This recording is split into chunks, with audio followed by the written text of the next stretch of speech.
जय श्रीमन नारायण। जय महालक्ष्मी माँ।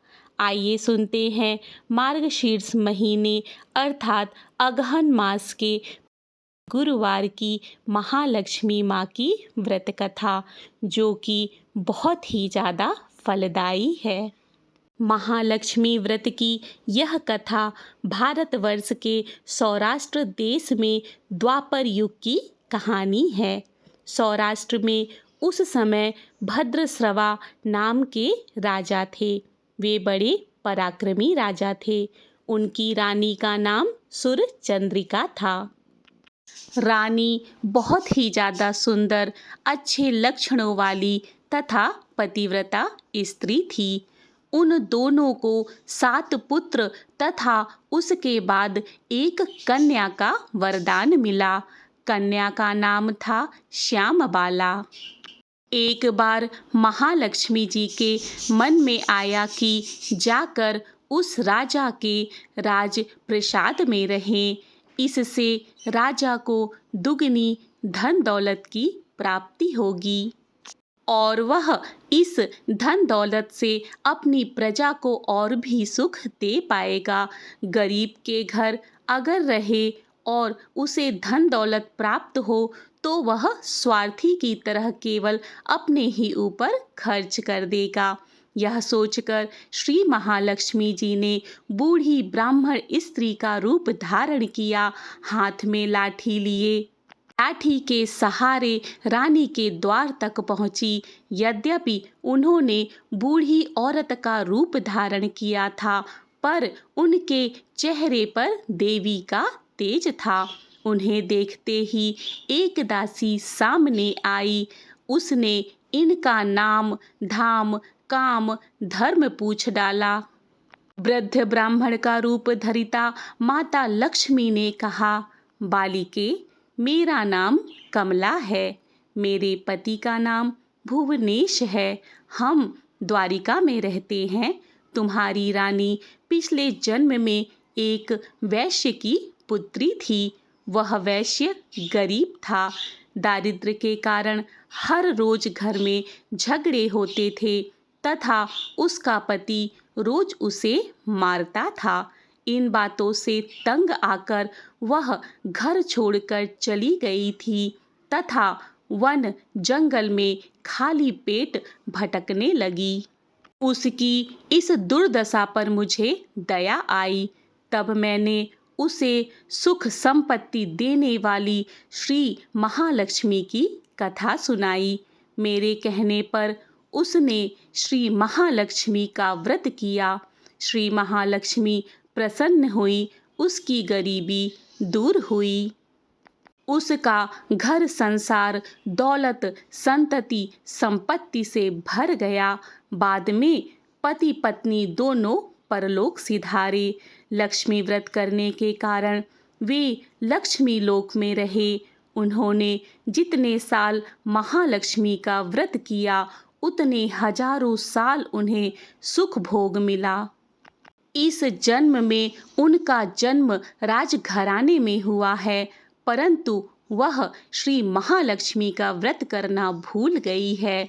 उसे यह याद दिलाने में यहाँ आई हूँ। बुढ़िया की बातें सुनकर दासी ने उन्हें प्रणाम किया तथा श्री महालक्ष्मी का व्रत किस तरह किया जाए इस बारे में पूछा। बुढ़िया रूप धारण किए हुए श्री महालक्ष्मी माता ने दासी को पूजा की विधि तथा महिमा बताई। इसके बाद वह दासी माता को प्रणाम कर रानी को बताने अंदर चली गई। राजवैभव में रहते हुए रानी को अपने ऐश्वर्य का बहुत घमंड हुआ था। संपत्ति तथा अधिकार की वजह से वह उन्मत्त हो गई थी। दासी द्वारा बताई गई बुढ़िया की बातें सुनकर वह आग बबूला होकर राजद्वार पर आकर बुढ़िया रूपी श्री महालक्ष्मी पर बरस पड़ी। उसे यह मालूम नहीं था कि श्री महालक्ष्मी माता बुढ़िया का रूप धारण किए हुए द्वार तक आई हैं।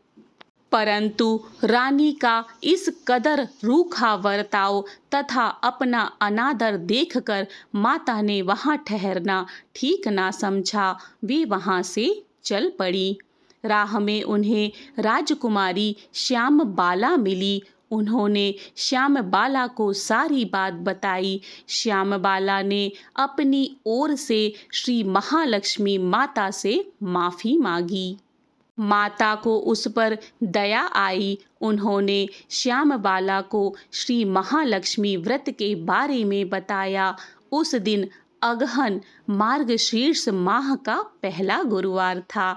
श्यामबाला ने परम श्रद्धा से श्री महालक्ष्मी का व्रत रखा। फलस्वरूप राजा सिद्धेश्वर के सुपुत्र मालाधर से उसका विवाह हुआ। वह धन दौलत ऐश्वर्य वैभव से माला माल हो गई। पति के साथ ससुराल में आनंद से दिन बिताने लगी।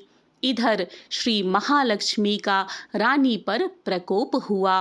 फलस्वरूप राजा भद्रश्रवा का राज्य एवं राज कारोबार नष्ट हो गया।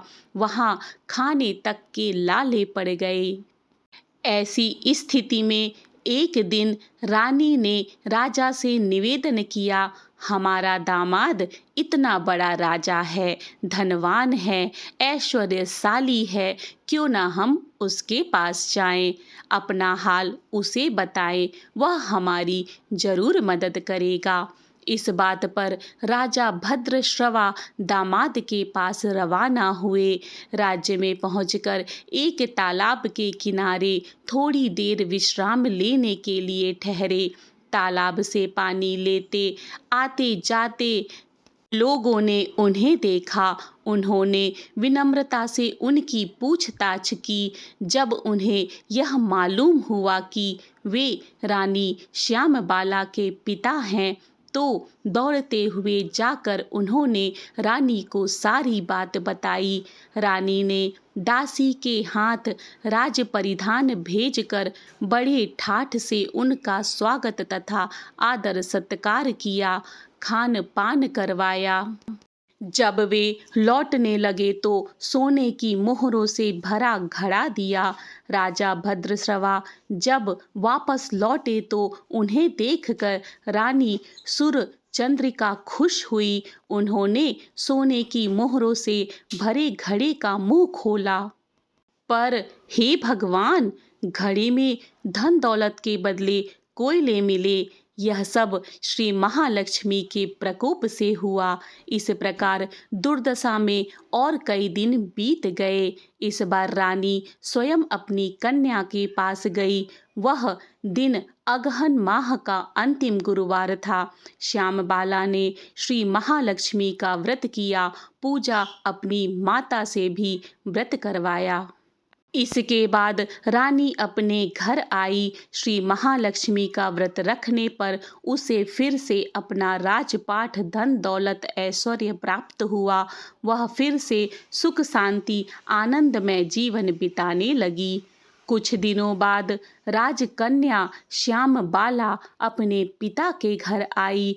उसे अपने घर देखकर सूर्यचंद्रिका को पुरानी बातें याद आ गई। यही कि श्यामबाला ने अपने पिता को घड़ा भर कोयला दिया था और उसे तो कुछ भी नहीं दिया था।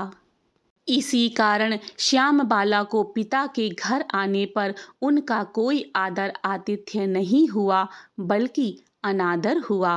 पर उसने इस बात का बुरा नहीं माना। अपने घर लौटते समय उसने पिता के घर से थोड़ा नमक ले लिया।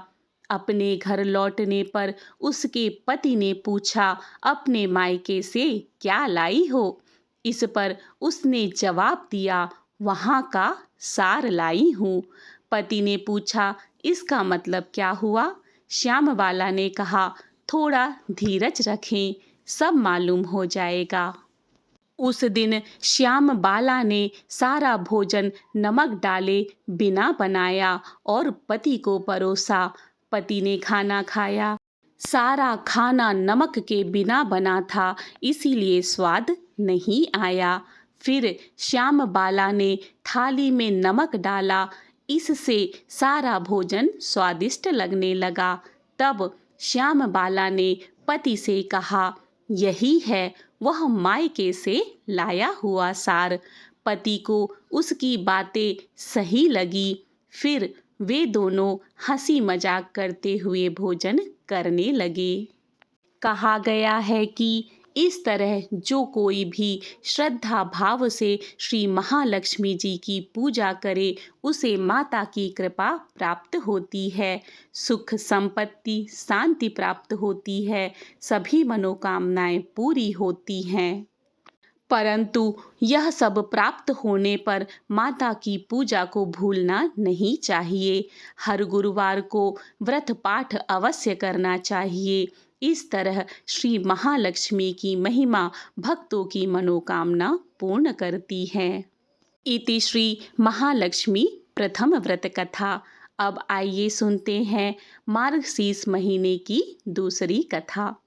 एक गांव में एक गरीब ब्राह्मण रहता था। वह नियमित रूप से जगत के पालनहार विष्णु भगवान की आराधना करता था। उसकी पूजा भक्ति से प्रसन्न होकर उसे भगवान विष्णु ने दर्शन दिए और ब्राह्मण से वर मांगने के लिए कहा। तब ब्राह्मण ने लक्ष्मी जी का निवास अपने घर में होने की इच्छा जाहिर की। तब श्री विष्णु ने लक्ष्मी जी की प्राप्ति का मार्ग बताया। उन्होंने बताया कि मंदिर के सामने एक स्त्री आती है जो यहाँ आकर उपले थापती है। तुम उसे अपने घर आने का आमंत्रण देना, वही देवी लक्ष्मी माँ है। विष्णु जी ने ब्राह्मण से कहा, जब धन की देवी माँ लक्ष्मी तुम्हारे घर पधारेंगी तो तुम्हारा घर धन और धान्य से भर जाएगा। यह कहकर श्री विष्णु चले गए। अगले दिन वह सुबह ही मंदिर के सामने बैठ गया। लक्ष्मी जी उपले थापने के लिए आई तो ब्राह्मण ने उनसे अपने घर आने का निवेदन किया। ब्राह्मण की बात सुनकर लक्ष्मी जी समझ गई कि यह सब विष्णु जी के कहने से हुआ है। लक्ष्मी जी ने ब्राह्मण से कहा कि मैं चलूंगी तुम्हारे घर, लेकिन इसके लिए पहले तुम्हें महालक्ष्मी का व्रत करना होगा। 16 दिनों तक व्रत करने और 16वें दिन रात्रि को चंद्रमा को अर्घ्य देने से तुम्हारी मनोकामना पूरी होगी। ब्राह्मण ने देवी के कहे अनुसार व्रत किया और पूजन किया और देवी को उत्तर दिशा की ओर मुख करके पुकारा। इसके बाद देवी लक्ष्मी ने अपना वचन पूरा किया। मान्यता है कि उसी दिन से इस व्रत की परंपरा शुरू हुई। बोलो लक्ष्मी मैया की जय। इति श्री महालक्ष्मी द्वितीय व्रत कथा। हमने महालक्ष्मी की व्रत कथा तो सुनी, लेकिन आइए जानते हैं मार्गशीर्ष महीने का महालक्ष्मी व्रत क्या है। धार्मिक मान्यता है कि मार्गशीर्ष मास का महीना भगवान श्री कृष्ण को बहुत ही प्रिय है। इस महीने में कई प्रकार के धार्मिक कर्मकांड किए जाते हैं। इसी के साथ कुछ विशेष देवी देवताओं की पूजा भी की जाती है।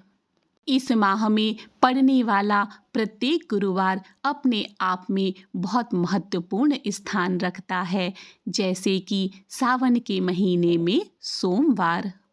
वैसे तो हर गुरुवार को भगवान विष्णु अर्थात बृहस्पति देव का व्रत किया जाता है, लेकिन मार्गशीर्ष के महीने में गुरुवार के दिन विष्णु भगवान की पूजन के साथ साथ माँ लक्ष्मी का भी पूजन किया जाता है।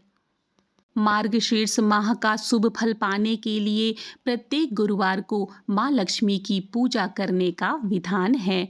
जितना महत्व इस माह भगवान विष्णु की पूजा का है, उतना ही महत्व उनकी प्रिय पत्नी लक्ष्मी जी की पूजा करने का भी होता है।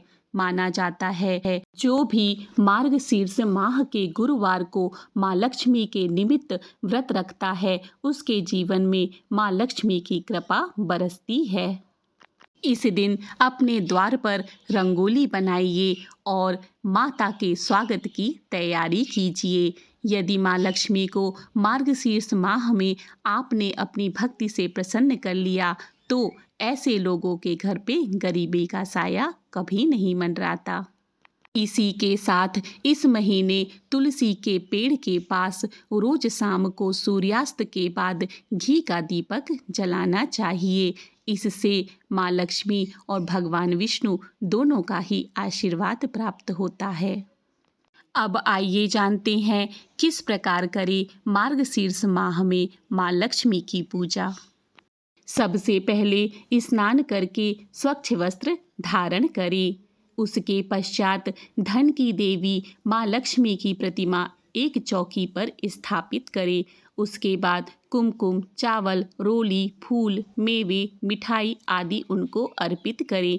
माँ लक्ष्मी की पूजा के दौरान यदि उनकी कृपा पानी है तो घर के प्रवेश द्वार पर कई सारे दीपक प्रकाशित करें और जहां आप उनकी पूजा कर रहे हैं वहां उनकी प्रतिमा के सामने भी एक घी का दीपक प्रज्वलित करें।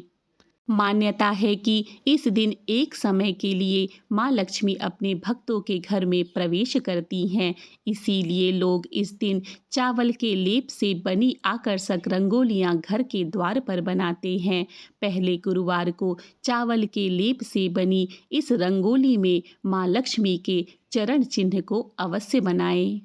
इस दिन माँ लक्ष्मी को अपने घर के बनाए हुए पकवान जैसे मालपुआ, खीर और मिष्ठान्न समेत आदि चीज़ों का भोग लगाएं। पूजा के दौरान माँ लक्ष्मी के निमित्त कलश तैयार करें जिसमें धान की बालियां और आम के पत्तों का मुख्य रूप से प्रयोग करें। माँ लक्ष्मी की पूजा के दौरान घी के दीपक से उनकी आरती करें, फिर उन्हें मेवे मिष्ठान्न का भोग लगाएं। आरती के बाद माँ लक्ष्मी को हाथ जोड़कर प्रणाम करें और पूजा का प्रसाद घर के सभी सदस्यों में बांटकर खाएं।